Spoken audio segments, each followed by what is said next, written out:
Hello students, welcome to my channel. This is Roshan Sharma X. इस चैनल पे नए हो तो इस चैनल को सब्सक्राइब कर लीजिए, साथ ही बेल आइकन को प्रेस कीजिए ताकि एजुकेशन से रिलेटेड हर वीडियो तुरंत आप तक मिलता रहे। जैसे आप सभी जानते हैं, मैं इंपॉर्टेंट क्वेश्चंस आप सभी के लिए अपलोड कर रहा हूं। तो आज मैं कोशिश कर रहा हूं कि फर्स्ट लैंग्वेज उर्दू के भी इंपॉर्टेंट क्वेश्चंस आपके लिए अपलोड करूं। सबसे पहले मैं क्वेश्चंस अपलोड करूंगा, उसके बाद आंसर्स अपलोड करने की कोशिश करूंगा और अच्छी तरह ये आंसर्स को लिख लीजिए और प्रैक्टिस करने की कोशिश कीजिए। देखिए यहाँ पर मॉडल पेपर आप देख सकते हैं। सबसे पहले ये लॉन्ग आंसर्स हम याद करेंगे। एपीजे अब्दुल कलाम की जद्दोजहद से आप क्या सबक मिलता है? एक, जहांगीर अली ने रविंद्र भारती का किस तरह तारीफ कराया? लिखिए। आप सल्लल्लाहु अलैहि वसल्लम के आला अखलाक को बतलाने वाले कोई एक वाकया लिखिए। गीत में बाइकल ने किन ख्यालात का इजहार किया? तहरीर कीजिए। ये चार हम लिखेंगे पहले, उसके बाद रिमेनिंग करेंगे और अच्छी तरह याद कीजिए। मैं इसको अच्छी तरह समझाऊंगा, पढ़ूंगा एक बार, आप इसको पढ़कर भी समझकर लिख सकते हैं। यहां पर देखिए, एपीजे अब्दुल कलाम की जद्दोजहद से आप क्या सबक मिलता है? देखिए, एपीजे अब्दुल कलाम का पूरा नाम अबुल फकीर जैनुल आबिदीन अब्दुल कलाम है। वो 15 अक्टूबर, यहाँ पर आप 31 को रियासत, ये रॉन्ग है, इसको सही करना है आप। 1931 है शायद उनका, एक बार चेक कर लीजिए कि रियासत तमिलनाडु के एक मतसूद घराने से ताल्लुक़ रखने के बावजूद अजीम मसमूम जहद मुसलसल और इन तक कोशिशों के बिना पर वो इंजीनियर, साइंसदान और सदर जमिया हिंद अहद पर फायज होकर घरों को खिदमत अंजाम दिए हैं।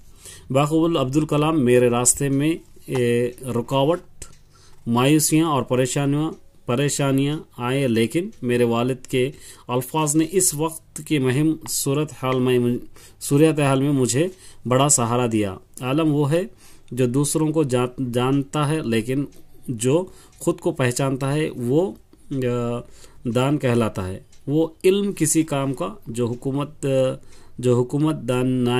दानाई से आरी हो। इन अल्फाज ने मेरी इज्जत नफ्स और एक बुलंद मुकामात तक पहुंचाए। तो इस तरह आप इसको लिख सकते हैं। मेरी उर्दू थोड़ी कमजोर है, इसलिए समझने की कोशिश कीजिए। फिर भी मैं आपके लिए इंपॉर्टेंट अपलोड करना चाहता हूं, इसलिए मैं अपलोड कर रहा हूं। जहांगीर अली ने रविंद्र भारती को किस तरह तारुफ कराया? लिखिए। जहांगीर अली ने रविंद्र भारती को इस तरह तारुफ कराया कि ये वो मुकाम जहां तहजीब के नाम पर तूफान और बदतमीजी पाकी जाती है। यहाँ मुशायरे और तहजीबी प्रोग्राम मुनक्किद किए जाते हैं। यहाँ का आम शायर भी खास शायर होता है। यहाँ के शायर एक दूसरे के मिसरे तो ज़रूर उठाते हैं, लेकिन साथ ही साथ एक दूसरे की टांगें भी खींचते हैं, जिसकी वजह से अक्सर जो शायर बेवजन हो जाते हैं। यहाँ मेहमान खुसूसी बनने का एजाज़ ठेके पर उठाया जाता है। मज़ीद जहांगीर अली ने बताया कि यहाँ अक्सर लोग शायर का कलाम सुनने कम और होटिंग करने ज़्यादा आते हैं, क्योंकि इनके ख्यालात के मुताबिक शायर में कम मज़ा आता है और होटिंग में ज़्यादा और होटिंग शायरी से कहीं ज़्यादा बामानी, बेसाख्ता और मुनफरिद चीज़ होती है। इसलिए कुछ लोग शायरी छोड़कर होटिंग में तबाह आजमाया करने लगते हैं। इस तरह आप इसको पढ़ना है। नेक्स्ट, कितने हो गए आंसर्स हमारे पास? 1, 2, 3।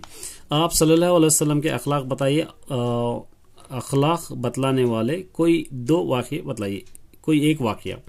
आप सल्लल्लाहु अलैहि वसल्लम एक मरतबा मस्जिद नबी में तशरीफ़ फरमाए थे कि अचानक एक बदवी आए और खाने का तलबगार हुआ। हुजूर सल्लल्लाहु अलैहि वसल्लम ने इसे खाना खिलाया। फिर बदवी ने कहा कि रात बहुत हो चुकी है, मैं यहाँ सोना चाहता हूँ। हुजूर सल्लल्लाहु अलैहि वसल्लम ने बिस्तर का इंतज़ाम फरमाया। वो बदवी रात में मस्जिद नबी में सो गया और बिस्तर पर रफ़े हाजत करके सुबह उठकर जल्दी चला गया। फिर इसके दिल में कुछ ख्याल आया तो पलटकर मस्जिद नबी आया तो देखा कि आप सल्लल्लाहु अलैहि वसल्लम ने अपने दस्त मुबारक से इसे साफ फरमा रहे थे। हुजूर की नज़र बदी पर पड़ी। देखकर हुजूर सल्लल्लाहु अलैहि वसल्लम ने मुस्कुराए। बदरी ने ये रवैया देखते ही तौबा की और अपने किए पर शर्मिंदा हुआ और इस्लाम कबूल कर लिया। ये हो गया। नेक्स्ट देखिए, गीत में बैगल ने किन ख्यालात का इजहार कर रहे, ये क्या है, तहरीर कीजिए। यहाँ पे जदीद लब लहजा के शायर गंगा जमने तहजीब, अच्छा ये तहजीब है, तहजीब के आलम बरदार मोहब्बत रवादारी अखवात व हमदर्दी के शायर बेकाल अतसाही अपने गीत के जरिए हिंदुस्तानी आवाम को खूब मत को ललकारा है कि तुम ऐसे अमन के पैगंबर थे, सारे जहां में तुम्हारी अमन का और क़ुव्वत व वरदारी के मिसाल दी जाती थी, मगर आज तुमको क्या हो गया है कि एक दूसरे के खून के प्यासे हो गए हो। तुम्हारे सब्र की मिसाल दी जाती थी कि किसने तुम्हारे पैमाने को तोड़ा फोड़ा है। शायर ने इन अल्फाज के ज़रिए यानी हिंदुस्तानियों को जगाया है कि कौम एकजती के जुड़े तुम्हारे घेतियों में रस्सी बसी है। तुम अपने आबा व अजाद के नक्श कदम पर चलने की कोशिश करो और तुमसे जो गलतियां सरजदी हो गई है इसे भुला दो, क्योंकि हम तमाम खून एक ही है। तो इस तरह ये आंसर्स आप याद कर सकते हो। ये सारे आंसर्स आपके लॉन्ग आंसर्स मिल जाएंगे। ये आपको ये 4 आंसर्स मिलेंगे, आपको 3 लिखना है। 21 मार्क्स है, मैंने बहुत ज़बरदस्त सेक्शन है। अच्छा लगा हो तो एक लाइक ज़रूर कर दीजिए। मेरी उर्दू कमज़ोर है, उर्दू पे ध्यान मत दीजिए, सिर्फ आंसर्स पे आप ध्यान दीजिए और आंसर्स याद करने की कोशिश कीजिए। इस तरह के वीडियो आपको मिलते रहेंगे। ऑल द बेस्ट सभी स्टूडेंट्स के लिए।